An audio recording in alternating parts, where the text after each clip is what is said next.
नमस्कार दोस्तों, मैं हूं राघवेंद्र सिंह, पूर्व सैनिक वेलफेयर एसोसिएशन जालौन चैनल में आप सभी दर्शकों का, सैनिक परिवारों का हार्दिक स्वागत करता हूं। दोस्तों, आज के वीडियो में मैं आप लोगों के बीच आपके ही प्रश्नों का जवाब लेकर के आया हूं। तो वीडियो को ध्यान से देखिएगा, क्योंकि आज मैं आप लोगों को कुछ प्रश्न क्लियर करूंगा और उनके आंसर बताऊंगा।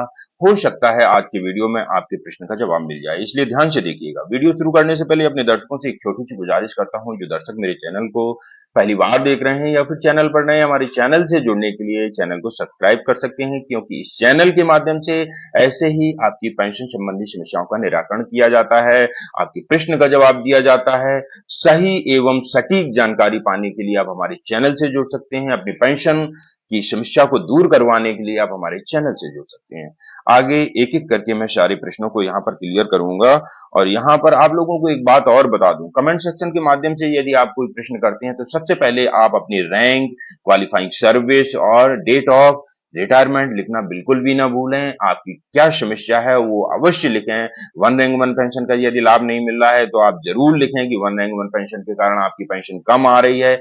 यदि आपको कुछ भी जानकारी नहीं है तो आप कमेंट सेक्शन के माध्यम से वो प्रश्न करें, आपको उसी कमेंट सेक्शन के माध्यम से हमारी टीम के द्वारा जवाब दे दिया जाएगा।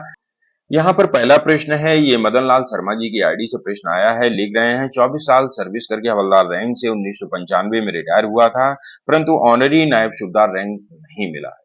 देखिए, इस प्रश्न से जुड़े हुए जो भी दर्शक हैं उनको मैं बताना चाहता हूं कि ऑनरी रैंक के लिए हम कोई कंप्लेंट नहीं कर सकते हैं।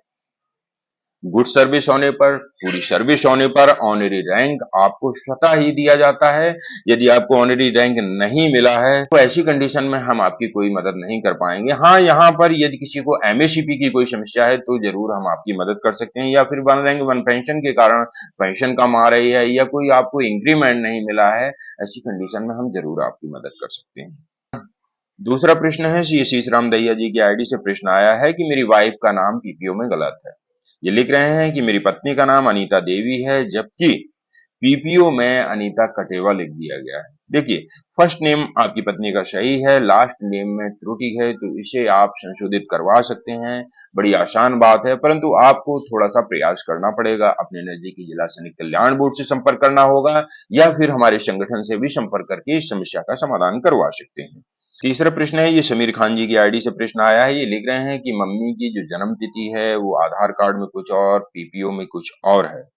देखिए, मैं आपको बताना चाहता हूं, या इस प्रश्न से जुड़े हुए जो भी हमारे दर्शक हैं उन सभी को बताना चाहता हूं, डेट ऑफ बर्थ में या नाम में कोई भी त्रुटि है, ऐसी कंडीशन में आप ये कंफर्म करें कि आपके आधार कार्ड और पैन कार्ड में जो नाम है वो सही है या फिर सर्विस रिकॉर्ड वाला नाम सही है।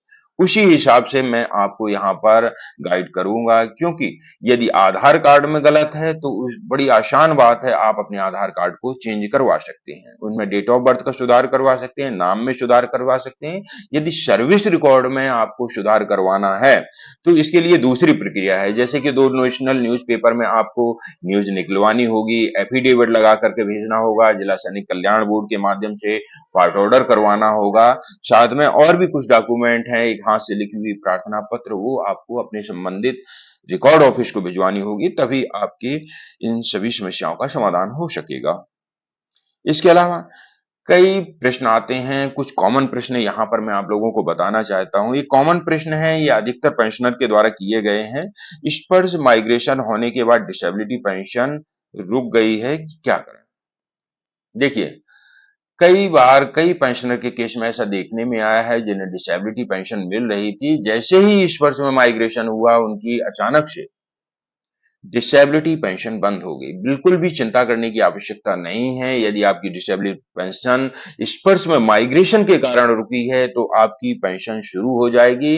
इसके लिए आप अपने नजदीकी जिला सैनिक कल्याण बोर्ड से पेंशन कार्यालय को पत्र भिजवाइए, या फिर हमारे संगठन से संपर्क करके अधिक जानकारी प्राप्त कर सकते हैं। बिल्कुल भी चिंता नहीं करना है, अधिकतर केस में ऐसा देखने को मिला है और उन सभी की पेंशन शुरू भी हो गई है। आपका जो पिछले कई महीनों से जो पेंशन डिसेबिलिटी नहीं आया था वो सब आपको एरियर के रूप में प्राप्त हो जाएगा।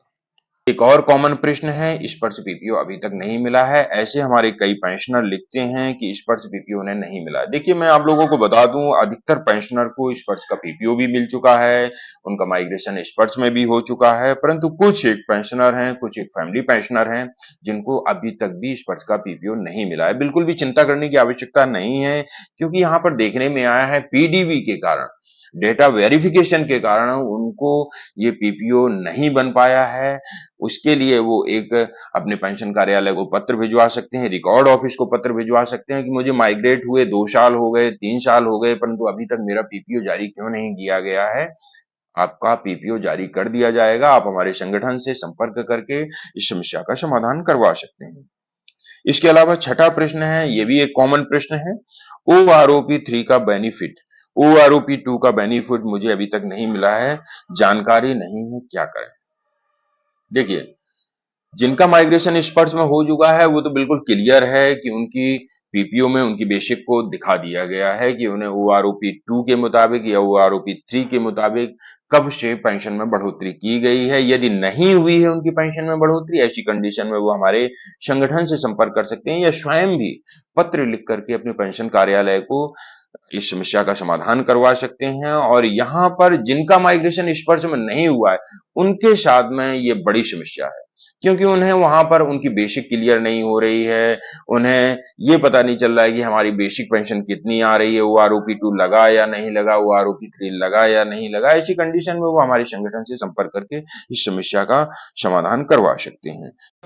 अगले वीडियो में नई इंफॉर्मेशन के साथ फिर हाजिर होऊंगा, तब तक के लिए जय हिंद, जय भारत।